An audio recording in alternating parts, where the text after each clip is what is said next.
Football can be defined as a game of unification. Boy, oh boy, what is as good as you having a manager from the nation you despise? Of course, you don't despise him that much, isn't it? Did you? What is as good as you having a gaffer that knows his position as a gaffer? Liz Casley said, my place is not in England national team. The senior men them. That place now be my place. So fair play to him. He was so direct and honest. And what a good time to watch football. The game of unifier. Watch this thing to the end as I give my congratulatory message to England and also talk about what is happening in Nigeria, between Nigeria and Libya in depth. There is more updates to what has happened. So make sure you watch this video to the end and let's cruise. Thomas Tuchel is set to be England manager from January, and fair play to Lee Casley, and he's going back to his own side. I wish him well. Let him keep doing what he's doing in the youth level. He's not yet up to that standard. England need that, level. They are levels. They are level. According to South Africans, they are level to these things. They are level. So there are levels to these things. England successfully landed Thomas Tuchel yesterday. I think the agreement is signed. Everything is done, and we are waiting for the unveiling. And I think it can be any moment from now. But as at the time I'm recording this video, the unveiling is not yet done. So if it's done, I will tell you. It's not yet done. So it's a huge congrats to England at the moment. And that one of the weird thing is that he's a German guy that is managing England. Can you imagine a German coach winning Champions League? Not Champions League. England are going to win everything anyways. Just imagine a German coach winning World Cup for England and against German. Will Thomas Tuchel be able to go back to Germany? I think it's weird. And in Africa, there is this thing that happened between villages. When two villages are having dispute, right?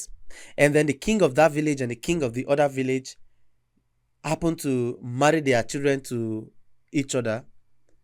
Their prince and their princess, or their princess and their prince, to the kingdoms. I think the banter, naturally stop when all those things happen. But in England case, I think we are no longer in 1940 something. We are in the 21st century. This is not the guy's time. This is not the. If you hear me say the guy, you know who I'm talking about. This is not his time anymore. He's gone, and the banter should end now. The England and Germany are already intermarrying, but by giving Thomas Tuchel to England by borrowing Thomas Tuchel to England, right? England national team. So it's a good thing that England already find a good coach for themselves. Earlier this week, we heard that Guardiola is their dream man. Does that mean that they are going to turn away from Guardiola anytime soon? I don't think that one will be an issue. I don't think England are going to turn away from Guardiola anytime soon. He's their dream manager, and Thomas Tuchel, bear in mind, he just have one tournament. And I know that one tournament is World Cup. 18 months. 18 months of contract. If he doesn't do well, I think within that 18 months, England already buy themselves time to think, and they buy themselves time, and as well had given Guardiola time to do what he's doing at City. So I believe in future, Guardiola might retire back to England to take England national team forward. And I believe that is his dream job. His dream job, or England dream manager. England can win anything, but God forbid they play against Germany and they win Germany. God forbid. I don't want that to happen. They better never meet Germany. Because I believe when they meet Germany now, okay, will Thomas Tuchel be patriotic to Germany? Or he will be more to England? You know what I'm saying? It's a big banter that is going to happen. And European football is going to be more interesting now. The same as world football. Now, it's not. And I know some of you might be thinking, other nationals are coach other national team before. It's not the same thing. It's not the same thing as Germany coaching England or English manager coaching Germany national team. Clubs business is a different thing entirely. It's a different ballgame. But now this is the national team. And even if it's a national team, I think it's much more understandable when a Spanish is coaching a German team is a different thing, not like Germany. Germany and England are never friends. Although, okay, they might be friends, but you know what I'm saying. There is always this social banter and this international banter, and this should be, I believe, football. Football, of course, that is the beauty of the game. Football is a unifier. It's a big unifier. How many of you will even imagine that Thomas Tuchel will become England manager? It's unimaginable. No one can imagine that. You will not even think of imagining it, but it has happened. That is the beauty of the sport. The beauty of the sport. Come on, sport. The beauty of the sport is that unifying element in it. And that is what we are lacking in Africa. Football is meant to be a unifier. You see it now. English, Germany, they are getting close to each other because one man is doing business with the other man from another nation that does not really necessarily like the other nations. But in Africa, it's stronger than drug cartel. It's a joke, I'm kidding, eh? But truth being told, football is meant to be a unifier. The game is meant to unify people, bring us together, and then create that beautiful atmosphere. Do you know what it is when you're watching African Cup of Nations and then you see nations play against themselves and you see the Africanness in the game? That is what Libya is killing. Let me check the name to be sure. Libya. That's what Libya is killing. And of course, I see an update, and I think there is more clarification coming out now than it has ever been. Now the NFF came out with their own statement explaining what happened when Libya came to Nigeria. According to their own side of the story, they said that when Libya were coming to Nigeria, they were not informed that they were going to come to Nigeria that day. So, and when they told them that they are going to land in Nigeria that day, the day they landed, NFF quickly put arrangement in place. They put a place for them, make clearance for them in Uyo Airport. And 1 hour after, when Libya started cruising in the air, 1 hour after then, they called the NFF officials that they are going to land in, what's the name again? Port Harcourt, which was not the initial arrangement. The initial arrangement, read between the lines, the initial arrangement is Libya team to land in Uyo. There is an airport in Uyo. And for some of you that don't really know Nigeria very well, the distance between Uyo and Port Harcourt, is not small. It's far gone. The distance far. First, for them to decide to land in Port Harcourt instead of landing in Uyo is enough for them to face the challenges they face in Nigeria. And not stopping at that point, the Port Harcourt airport is a new airport. So there's no way you will tell me that you land in Port Harcourt airport, there is no other place to sit down. It's on the floor, you will go and sit down.